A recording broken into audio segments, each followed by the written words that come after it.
Ibu Saudara dan anak-anak yang Tuhan Yesus kasihi, tema perenungan kita dalam ibadah Minggu di hari ini 16 April 2023, dalam kasih ada pengampunan dan penugasan.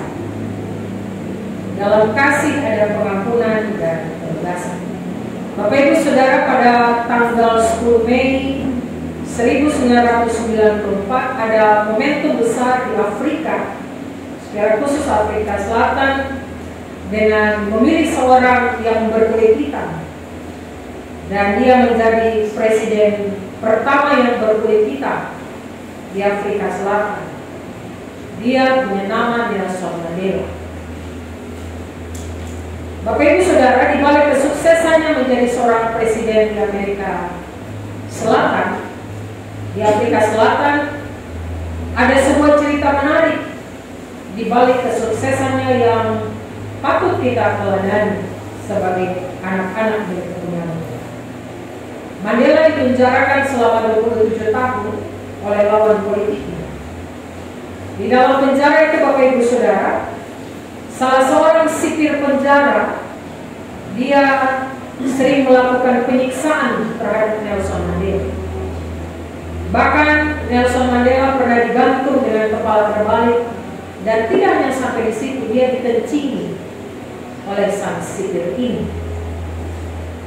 Dia hanya berkata, "Kau tunggu, saatnya akan datang." Ketika Mandela keluar dari penjara, Bapak Ibu Saudara, kemudian dia terpilih menjadi presiden Afrika Selatan. Hal pertama yang dia lakukan adalah Nelson Mandela meminta pengawal pribadinya untuk pergi cari sipir penjara ini. Pengawalnya langsung menangkap sipir ini dan membawa sipir ini ke hadapan Nelson Mandela. Bapak Ibu coba bayangkan situasi dari sipir ini. Pasti dia punya ketakutan yang sangat luar biasa. Sipir ini sangat ketakutan. Dia mengira Nelson Mandela akan membalas karena dia sudah jadi presiden Afrika Selatan, seorang yang punya pengaruh besar, seorang pemimpin negara. Bapak Ibu, apa yang terjadi? Nelson Mandela merangkul sipir ini, dan Nelson Mandela berkata kepada sipir ini, "Hal pertama yang saya lakukan ketika saya ditunjuk menjadi presiden Afrika Selatan adalah saya memaafkan kamu." Bapak Ibu coba bayangkan. Dia tidak dikuasai oleh kebencian. Dia tidak dikuasai untuk niat membalas dendam terhadap sipir penjara ini. Dia tidak punya niat untuk balas dendam terhadap lawan politiknya. Tapi Mandela mengajarkan sebuah nilai penting. Kejahatan itu dibalas dengan kebaikan. Kejahatan itu dibalas dengan kasih. Kebencian itu dibalas dengan kasih sayang. Apa yang kita lakukan ketika kita begitu sudah dilukai secara luar biasa oleh seseorang? Pasti kita punya pikiran suatu saat saya akan balas dendam. Bapak Ibu Saudara, kisah Mandela ini mau menginspirasi kita tentang sebuah cerita kisah Mandela terhadap seorang sipir ini. Dia terinspirasi dari perjumpaan Yesus dengan Petrus. Bukan perjumpaan yang ingin mengungkit masa lalu, tapi perjumpaan untuk menyembuhkan luka batin, untuk melihat sejauh mana komitmen Petrus ketika Petrus bilang dia mengasihi Yesus. Perjumpaan Yesus dengan Petrus bukan perjumpaan yang bertujuan mengungkit masa lalu, apa yang kau sebuat pasti saya akan balas untuk kau. Tidak. Bapak Ibu, perjumpaan yang mengubahkan dan menyembuhkan luka batin, mengubahkan penyesalan, mengubahkan kekecewaan dan sakit hati. Dengan Yesus berkata kepada Petrus, "Simon anak Yohanes, apakah engkau mengasihi aku? Sama seperti Mandela berkata kepada si piring, aku memaafkan engkau. Jemaat yang Tuhan Yesus kasihi, dari perjumpaan Petrus dan Yesus yang bangkit ini berisikan teks-teks yang sangat indah. Ketika Yesus memberikan kesempatan kepada Petrus untuk mengungkapkan penyesalan melalui kasihnya kepada Yesus. Ini merupakan sebuah contoh yang baik untuk memulihkan hubungan dengan Tuhan sesudah kita melakukan dosa. Pada ayat yang ke-15 sampai dengan ayat yang ke-17, Bapak Ibu Saudara, dalam babak di tepi Danau Tiberias, Yesus membawa Petrus melalui suatu pengalaman yang akan menyingkirkan awan penyangkalan. Petrus 3 kali menyangkal Yesus. Bapak Ibu kalau lihat di Yohanes pasal 13, ketika Yesus membasuh kaki murid-murid, kemudian Yesus bilang, nanti ada salah seorang dari kalian yang akan menyerahkan aku. Kemudian lu bertanya, siapa kira-kira? Terus Petrus ini datang rapat kepada murid Yesus yang sangat Yesus kasih, itu Yohanes. Kemudian Petrus bilang, cukup tanya, kira-kira siapa yang nanti mau menyerahkan Yesus?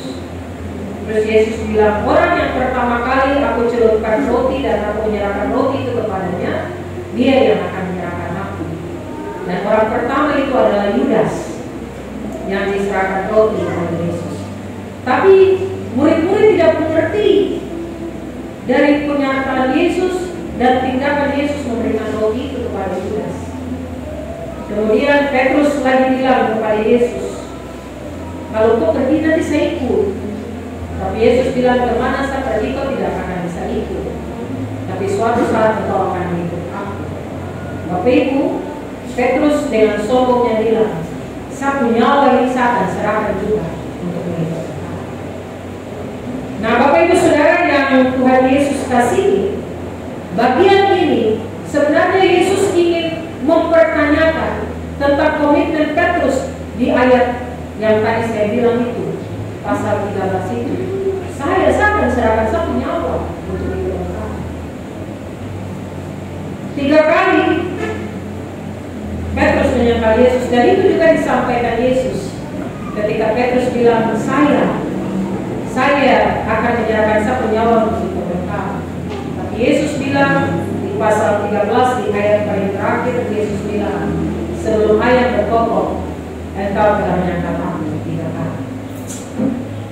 Dan hari ini kita membaca bersama dari Yohanes 21, ada 3 kali pertanyaan yang dilontarkan kepada Petrus. 3 kali Yesus menanya Petrus, apakah engkau mengasihi aku seperti mereka ini? Yesus menanya Petrus sebanyak 3 kali, apakah engkau mengasihi aku? Petrus bilang, benar Tuhan, kau sudah tahu saya mengasihi engkau. Kedua kali lagi Yesus tanya kepada Petrus, Simon anak Yohanes, apakah engkau mengasihi aku? Petrus jawab lagi, benar Tuhan, engkau tahu semuanya. Dan yang ketiga kali dipertanyakan lagi kepada Petrus, Simon anak Yohanes, apakah engkau benar-benar mengasihi aku lebih daripada mereka itu? Pada pertanyaan yang ketiga, hati Petrus sedih, dan dia bilang, benar Tuhan,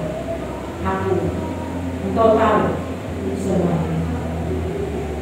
Bapak Ibu Saudara yang Tuhan Yesus kasihi, ketika Petrus menjawab, aku mengasihi engkau, Yesus menyuruh Petrus, gembalakanlah domba-domba. Luar biasa Bapak Ibu. Pada bagian ini kehidupan Petrus berubah dan dia menyadari siapa itu Yesus. Pekerjaannya dari nelayan berganti menjadi pengizin. Ciri khasnya yang orang tidak sabar itu dirubah menjadi batu karang yang menawan. Dan hubungan dengan Yesus berubah di mana Petrus bilang. Pada ayat 18 sampai dengan ayat 19, Bapak Ibu lihat di sana.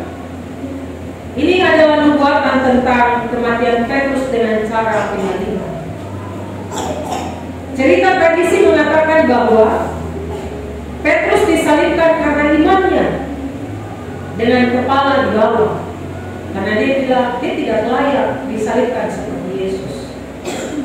Jadi ketika dia mati, dia disalibkan itu kepalanya di bawah dan kakinya di atas.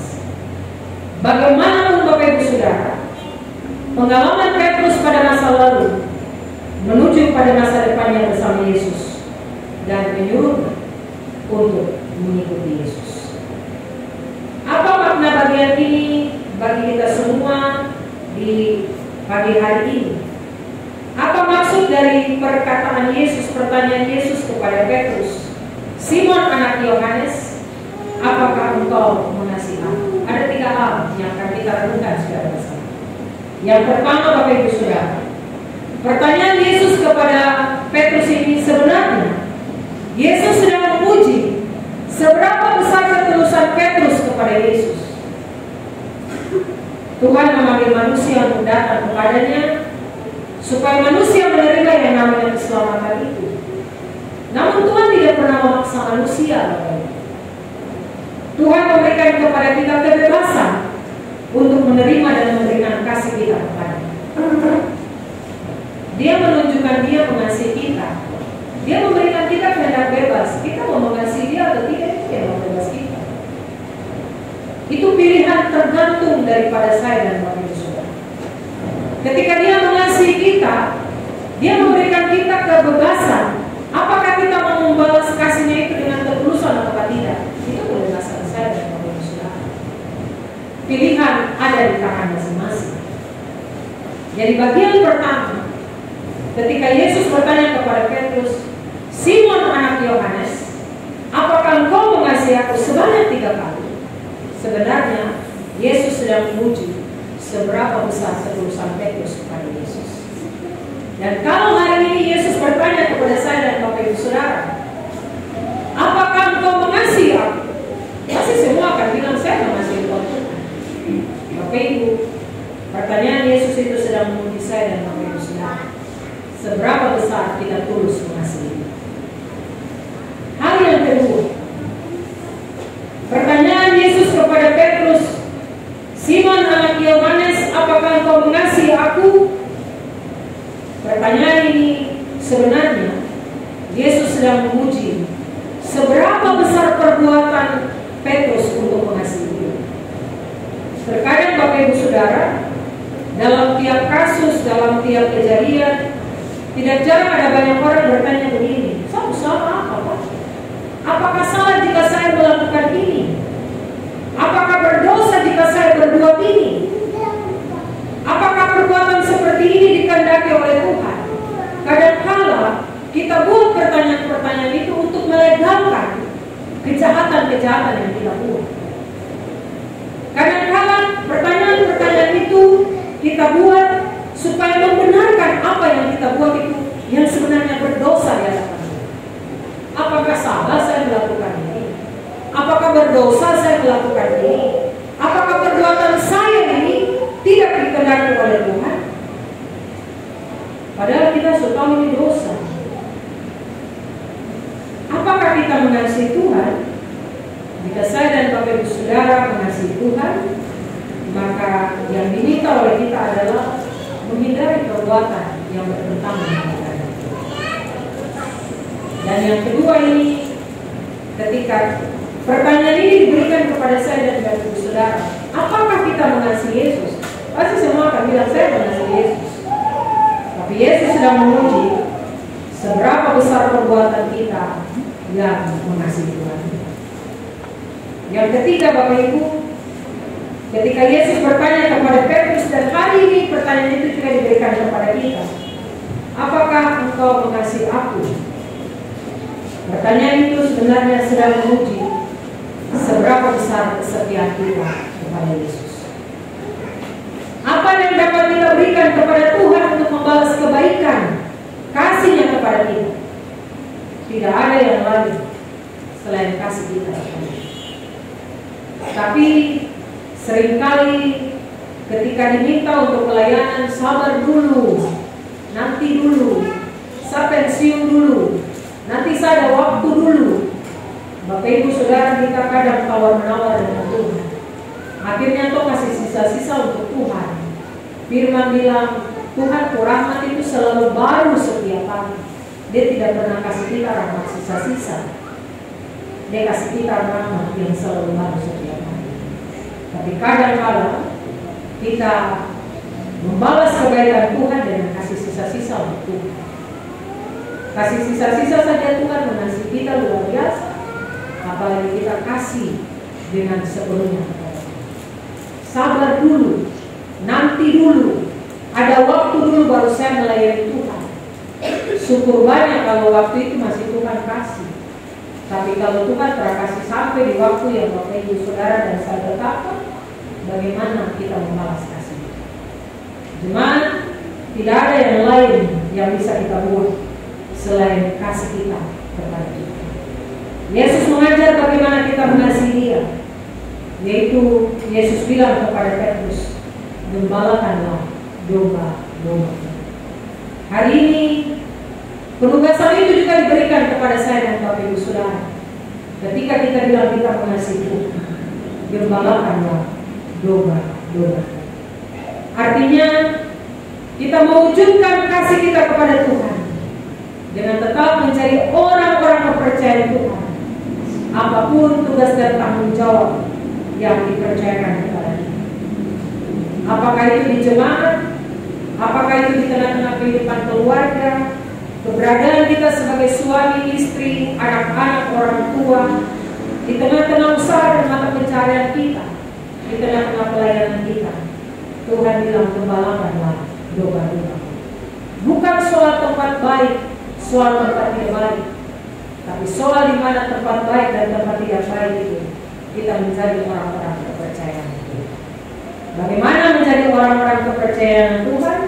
Dua tadi yang saya bilang di atas itu, tulus mengasihi Dia dan melakukan perbuatan baik sebagai wujud tanda kita mengasihi. Jemaat yang Tuhan Yesus kasihi, ini 3 bagian yang saya mau kasih untuk kita bawa pulang dan renungkan. Mari setiap orang uji seberapa besar kita tulus mengasihi Dia. Mari setiap orang menguji seberapa banyak perbuatan baik yang kita buat sebagai bagian mengasihi Yesus. Dan mari setiap orang menguji dirinya seberapa besar kesetiaan kita, ketaatan dan kepatuhan kita, tanggung jawab kita dengan tugas tanggung jawab yang Tuhan Allah percayakan bagi saya dan Bapak Ibu Saudara. Tuhan memberkati firman-Nya. Tuhan menolong kita semua. Amin.